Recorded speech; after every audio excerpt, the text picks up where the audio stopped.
went to Florida with a buddy of mine, and we stayed in a condo down there with him and his parents.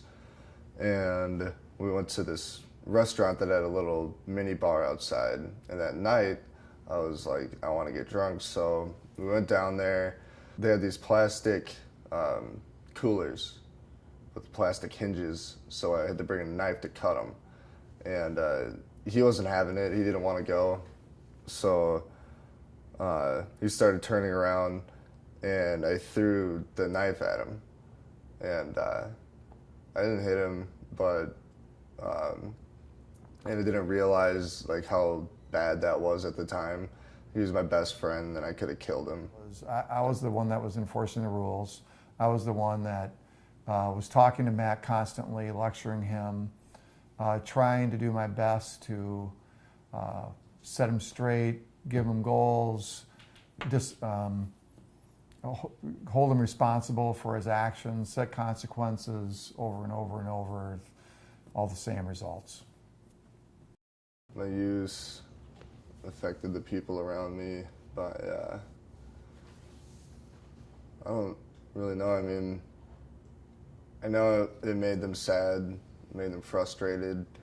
I know that I hurt my family, my friends a lot, and I mean, they weren't happy with me most of the time. You know, they always loved me, but they didn't like me for a while. It, you know, affected them in their own lives, where they're stressed out about me, so they started to not do what they needed to do very well, or at all, as far as I know. I didn't want to accept it at first, just because it scared me, and I just didn't want to have my brother like that, I guess. I got a minor, and I don't really know what that'll do. I got a felony when I was in 7th grade, but I think that was taken off my record. I guess the way that it will affect me is that I will be going to AA and doing that for the rest of my life. You know, for a while there, I didn't have any hopes or dreams. I was afraid to hope for anything. But now that Matt's sober and working his program, of course, my first hope is that he continues that for the rest of his life. I feel like with recovery, he can have a future himself, and he'll be able to choose what that future is and make that decision himself. People don't believe that the things that are going on, so it's easier to get away with stuff. And I think that happened with me. Once I, realized that the problem was me, my whole world got flipped upside down, and I didn't know what to do with myself.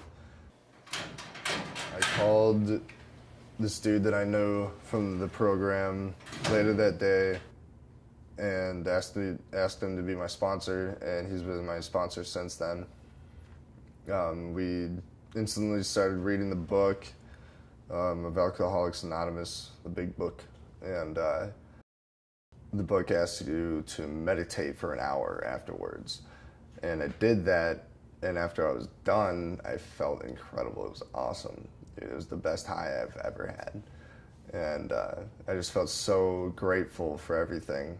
And I was overwhelmed with this, just this joy, and I finally had this serenity that people talked about, where I was just at peace. It was great. It was the best thing I've ever felt in my entire life.